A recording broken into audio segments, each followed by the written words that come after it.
Reciban un cordial saludo desde Costa Rica. Es un honor para mí poder participar en este 19º encuentro de magistradas de los más altos órganos de justicia de Iberoamérica. La conferencia que quería exponerles, y agradezco muchísimo a las personas y organizaciones que lograron este encuentro, en permitirme referirme a lo que es justicia y género con un enfoque hacia las mujeres indígenas. En primer orden, tenemos que pensar en el tema de juzgar con enfoque de género, igualdad sustantiva. Nosotros hemos estado trabajando en mi país en lo que es el acceso a la justicia para pueblos indígenas, pero tiene un componente esencial que es al que deseo referirme el día de hoy, que es el vínculo que tiene con las mujeres indígenas. La política que estamos desarrollando es de acceso a la justicia, pero cuando hablamos de acceso a la justicia, esto es un instrumento para lograr el desarrollo de los derechos que tienen los pueblos indígenas y las mujeres indígenas, por supuesto. Entonces, ¿qué es lo que a nosotros nos interesa? La igualdad sustantiva para esta población. Para nosotros poder comprender cómo debe desarrollarse, tenemos que iniciar por lo más lógico, preguntarle a las mujeres indígenas su experiencia en relación con esta temática y el desarrollo de la política de acceso a la justicia de pueblos indígenas en Costa Rica, que lo hemos venido desarrollando en co-creación con los pueblos indígenas en los 24 territorios indígenas donde habitan los 8 pueblos indígenas de este país. Ha sido extraordinaria porque hemos escuchado de primera mano las experiencias que han tenido las mujeres indígenas en todos esos procesos de luchas por su autonomía, de luchas por sus tierras, de luchas por reivindicar sus derechos. Entonces, ¿cómo nosotros podemos pretender garantizarles sus derechos de género como mujeres y también sus derechos de género como mujeres indígenas, escuchándoles y aprendiendo de ellas? Pero en primer orden nosotros tenemos que pensar con qué enfoque vamos a desarrollar esto. A mí siempre me gusta iniciar mencionando sobre la OCDE. La OCDE es la Organización para la Cooperación y el Desarrollo Económico, del cual Costa Rica es parte de manera reciente, y la OCDE tiene algunos lineamientos bastante interesantes para los países parte. Uno de ellos relacionado con lo que es el sector justicia es lo que ellos llaman la justicia centrada en las personas. ¿Cómo logramos nosotros una justicia centrada en las personas que realmente vaya pensada en lo que realmente requieren estas personas? Bueno, ellos nos plantean en primer orden 4 pilares. El primer pilar es diseño y prestación de servicios centrados en las personas, es decir, que nosotros siempre que desarrollemos algún servicio lo pensemos, lo diseñemos, lo establezcamos, mantengamos la prestación de ese servicio, la continuidad del servicio, pensando en qué es lo que realmente requieren esas diferentes poblaciones, no en lo que nosotros desde nuestros escritorios creemos que es lo mejor, sino lo que esas personas realmente consideran. El segundo pilar es facilitador desde la gobernanza e infraestructura. Es decir, nosotros tenemos que garantizarles la participación a estas poblaciones, en este caso nuestra población de interés, que son las mujeres indígenas, facilitarles a ellas información para que puedan participar activamente en la toma de decisiones de lo que es la infraestructura. Y cuando me refiero a infraestructura, no son solamente edificios, pueden ser infraestructuras tecnológicas, cómo se desarrollan los diferentes sistemas informáticos. Ahora los diferentes países, y Costa Rica no es la excepción, nosotros trabajamos con expediente electrónico, con el sistema de escritorio virtual, con una serie de herramientas tecnológicas que nos permiten una justicia virtual para las poblaciones, pero esta justicia virtual nunca podrá estar por encima de los requerimientos de la ciudadanía, de la población, ni de los requerimientos de las mujeres indígenas en particular. Tenemos que conocer si existen brechas digitales vitales en relación con ellas. ¿Y cómo lo logramos? No pensando desde nuestras oficinas, desde nuestros escritorios, reitero, qué será lo que se puede acercar más a ellas, sino ir a los territorios y preguntarles cómo es el asunto, si tienen celulares, si tienen equipos, si no es así, si comprenden nuestro idioma, si no lo comprenden, cómo les damos la certeza de que puedan contar con personas traductoras, no solamente hombres traductores a sus diferentes idiomas, sino mujeres, porque recordemos que la Corte Interamericana de Derechos Humanos ha señalado que a las mujeres indígenas hay que facilitarles mujeres traductoras. Aquí hay que empezar por este nivel de detalle y nosotros en buena hora tenemos una ley que se llama Ley de Acceso a la Justicia de Pueblos Indígenas del año 2018, donde viene a señalarnos específicamente que a las mujeres indígenas se les tiene que dar mujeres traductoras. Esto para cualquier persona podría pensar que esto es algo cosmético, para nada, esto tiene un trasfondo esencial, porque le permite a una mujer traducir lo que otra mujer está diciendo, porque si pusiéramos posiblemente a un hombre indígena a traducir a una mujer indígena, quizá nos daría su pensamiento masculino, que sabemos que es muy diferente al pensamiento de las mujeres. Volviendo al tema de la OCDE, el tercer pilar que nos plantean para garantizarnos que desarrollemos una justicia centrada en las personas es el empoderamiento de las personas. ¿Cómo podemos nosotros pretender darle una participación ciudadana a las mujeres indígenas en este caso, si no las vamos a empoderar? Tenemos en primer orden que decirle, esos son nuestros servicios, esos son sus derechos, cuál es su cosmovisión, cuáles son sus costumbres, aprender nosotros eso para poder luego permitirles a ellas, garantizarles una participación efectiva, y esa participación efectiva viene acompañada de la escucha activa. Nosotros no podemos hacer esto de forma cosmética para garantizar, simplemente tenemos una justicia centrada en las personas y listo, cumpliendo con esos pilares, para nada. Tenemos que tener la certeza de que las mujeres indígenas han captado todos estos desarrollos normativos que se han dado en relación a sus derechos y ellas mismas han podido interiorizar cómo estos derechos se pueden plasmar de acuerdo con su cosmovisión para que nos vengan a traducir a nosotros desde sus costumbres cómo materializar este derecho esencial que es el acceso a la justicia. Y el cuarto pilar es planificación, seguimiento y rendición de cuentas. Es decir, nuestro trabajo tiene que ser absolutamente planificado, tiene que dársele seguimiento, tiene que ser sostenible. No podemos desarrollar un proyecto listo, exitoso y nos olvidamos de él, lo engavetamos y listo, ya cumplimos. Eso es absolutamente falso y es un desperdicio de recursos. Y no, nosotras estamos llamadas a maximizar el aprovechamiento inteligente de los recursos que se nos ponen a disposición, de forma tal que tenemos que darle una continuidad a ese servicio. Pero hay un elemento esencial que es la rendición de cuentas. Como funcionarios y funcionarias judiciales tenemos el deber de contarles cómo se ha desarrollado el proceso, cómo se ha materializado, cuál es la proyección que se tiene, cuál es la planificación, esto de manera esencial. Entonces, esa rendición de cuentas, ¿cómo se hace efectiva? No, nuevamente desde nuestros escritorios, en nuestras oficinas, sentadas muy cómodamente, para nada. Tenemos que ir a los territorios indígenas, reunirnos con las mujeres indígenas en las condiciones que ellas lo establezcan y rendirles cuentas de qué hemos hecho, en qué hemos avanzado nosotros. En el caso de Costa Rica, el tema de la utilización de los convenios internacionales referidos a esa temática, me refiero a la Convención de CEDAW, a la Convención de Belín do Pará y al convenio 169 de la OIT, que es específicamente referido a los pueblos indígenas. Su implementación es muy sencilla, o por lo menos tenemos la fortaleza de que el Tribunal Constitucional nuestro, la Sala Constitucional de la Corte Suprema de Justicia, desde los años 90 a la actualidad nos vienen diciendo que los convenios internacionales de derechos humanos son supraconstitucionales, es decir, están por encima de la constitución política. Eso significa que nosotros no podemos nunca interpretar ninguna norma interna nuestra en contraposición de los convenios internacionales de derechos humanos, y menos aún de los tres que he citado que son esenciales: la Convención de CEDAW, la de Belín do Pará en temas de género, y también el convenio 169 de la OIT, que es referido a los derechos de los pueblos indígenas. Entonces esto es esencial.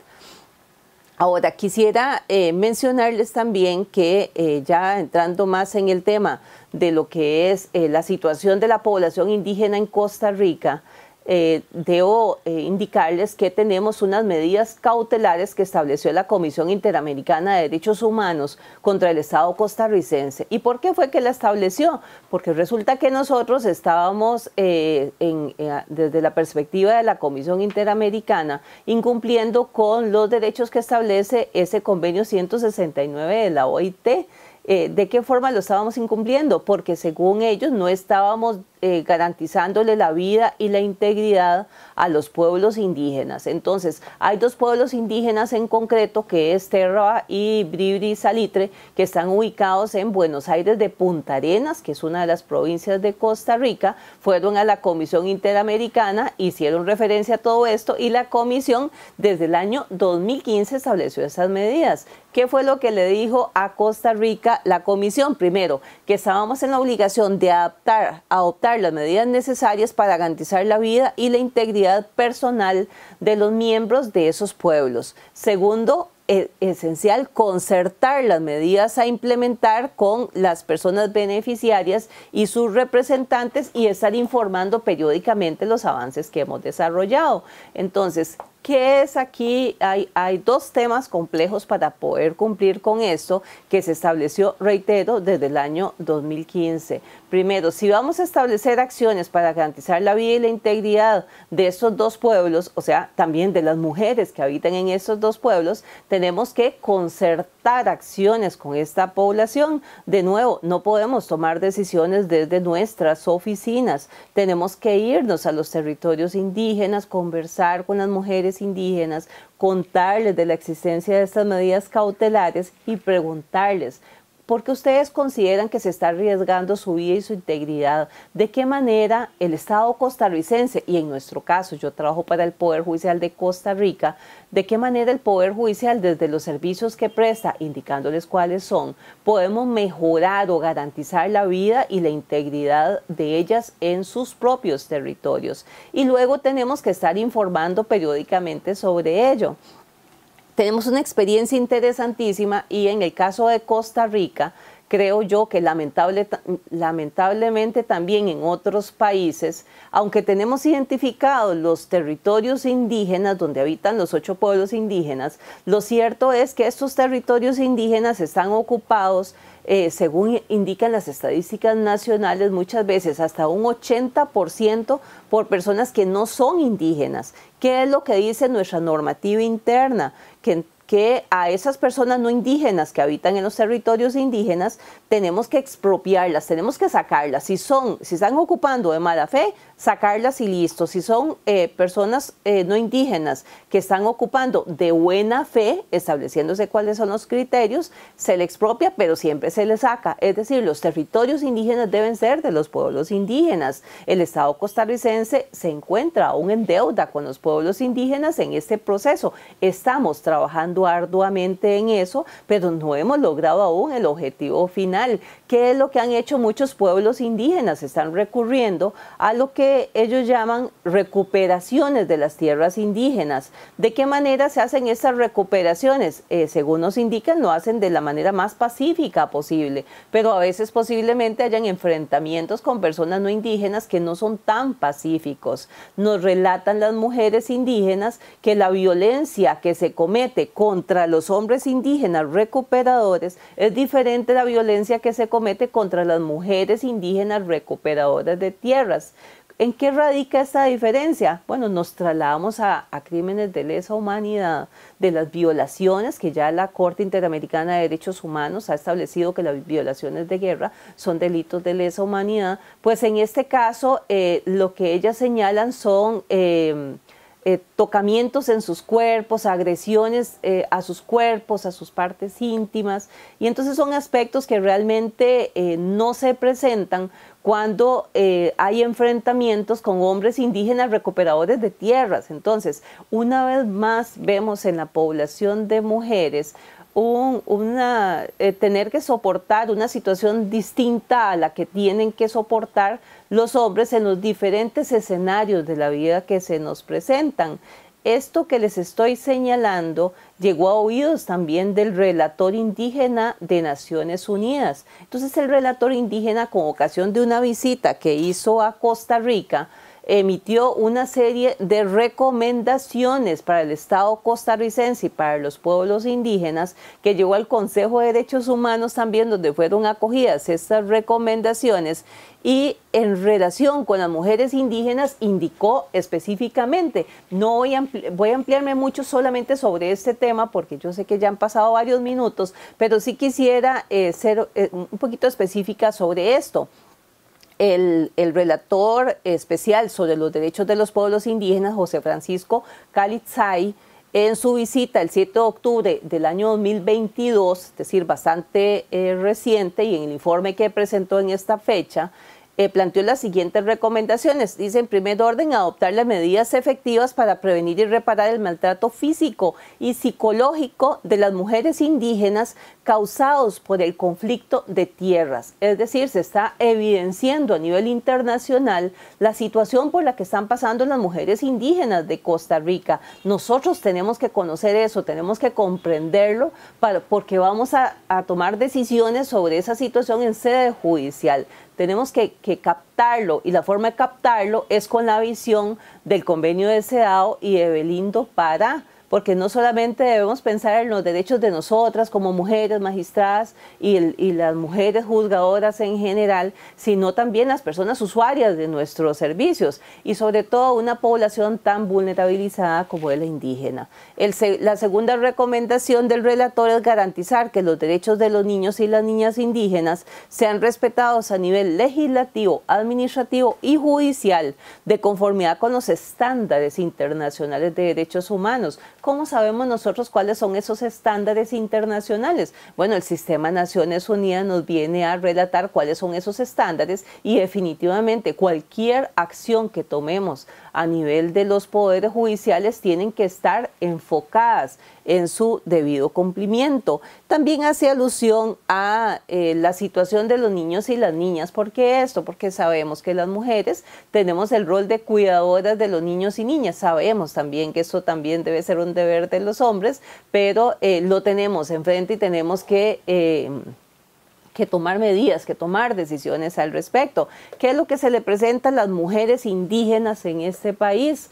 Imagino que lamentablemente se puede replicar en algunos de sus países también. A veces ellas vienen, aquí tenemos población indígena migrante, es parte de la población que tenemos, que viene desde Panamá. Alguna población migrante viene del hermano país de Nicaragua, del norte. Y las mujeres indígenas, en el proceso de recolecta de café, que es un producto importante en Costa Rica, cuelgan a sus niños y niñas en los árboles, mientras ellas están en el proceso de recolecta de café. Hay una institución del Estado costarricense que se ocupa de ver los derechos, de analizar los derechos de los niños y las niñas, y en ocasiones nos relatan las mujeres indígenas que se llevan a estos niños para albergues que no son de mujeres indígenas o de pueblos indígenas, sino que son de personas no indígenas. Se llevan y dicen que están siendo desatendidos. ¿Cuál es la visión de esto de las mujeres indígenas? Ellas dicen, miren, nosotros vamos al trabajo, tenemos ahí a nuestros niños y niñas, los estamos observando, el resto de las personas de la comunidad está cuidando a esos niños y esas niñas, mientras que es lo que hacen ustedes, refiriéndose a nosotras las mujeres no indígenas. Ustedes se van para sus trabajos y dejan a sus hijos en sus casas con una persona que les esté cuidando, que ustedes ni siquiera saben quién es, que quizá la contrataron hace una semana y les está apoyando en ese proceso. ¿Quién sabe qué es lo que les está enseñando? Nosotros tenemos un contacto más directo con nuestros niños y niñas, pero la realidad es que están viviendo esta situación que realmente es grave, aparte de la que les señalé al inicio. Entonces, por eso es que el relator se enfoca en estos derechos de las mujeres indígenas y cómo el Estado tiene que solventarlo. Entonces, nos recomienda aplicar el principio de interés superior del niño y la niña en consulta con los pueblos indígenas. Vean ustedes, tenemos que consultarles cómo nosotros tenemos que traducir esa idea de los convenios internacionales de los derechos de la niñez. Ofrecer la oportunidad a estos de participar en la determinación del interés superior de los niños indígenas en general, de forma que se tenga en cuenta el contexto cultural. Si esta población migrante actúa de esa manera, tenemos que respetar su cosmovisión si no se están violando derechos humanos. Si otra población indígena tiene otra cosmovisión, igualmente tenemos que respetarlo. Luego recomienda adoptar por parte de las instituciones estatales medidas que apliquen sistemáticamente el principio de interés superior de los niños y las niñas, reconsiderar los casos de alejamiento de los niños y niñas de sus familias, producidos como consecuencia de la participación de las mujeres en procesos de recuperación de tierras. Cuando las mujeres indígenas van a esos procesos de recuperación de tierras, pues van con sus niños y con sus niñas, es decir, no tienen con quién dejarlos, sino que son parte del proceso. Someterlos a estos niveles de violencia desde la perspectiva de algunas instituciones del Estado no es lo más conveniente. Desde la cosmovisión de los pueblos indígenas, eso es parte del proceso de vida que ellos tienen que vivir. Entonces, aquí hay que empatar, tiene que haber un diálogo intercultural para ver cómo vamos a interpretar ese interés superior de la niñez desde la perspectiva de los pueblos indígenas y, por supuesto, desde la experiencia de las mujeres indígenas. En Costa Rica tenemos otro pueblo, bueno, en realidad tenemos 8 pueblos, cada uno con una cosmovisión diferente, pero el pueblo Bribri es matrilineal, es decir, son las mujeres las que llevan la batuta, las que dan los lineamientos. Entonces muchas veces ellas nos dicen, bueno, estamos trabajando en nuestras tierras, tenemos nuestros compañeros, si el compañero decide irse, coge su machete, su cuchillo, su instrumento de labranza, se va y listo, se fue. O sea, no tiene derecho a nada, porque la tierra es de las mujeres indígenas. Esa no es, lamentablemente, la perspectiva del Estado costarricense. Nosotros respetamos los derechos de los hombres y de las mujeres. No tenemos esta cosmovisión que tiene el pueblo bribri en Costa Rica, que es absolutamente matrilineal. Entonces ellas nos dicen, ustedes nos están irrespetando a nosotros, están irrespetando nuestra cosmovisión, porque ustedes deberían, si van a resolver nuestros conflictos, decirle al hombre que decidió irse, váyase, no tiene derecho absolutamente a nada porque esa es nuestra cosmovisión, son nuestras costumbres. Entonces, si nosotros no conocemos, si no incursionamos en la cosmovisión de estos pueblos, los estaríamos irrespetando, no solamente irrespetándoles a ellos, perdiendo esa confianza intercultural, sino que además estamos incumpliendo el convenio 169 de la OIT, que nos obliga a nosotros a resolver los conflictos de los pueblos indígenas desde su propia cosmovisión.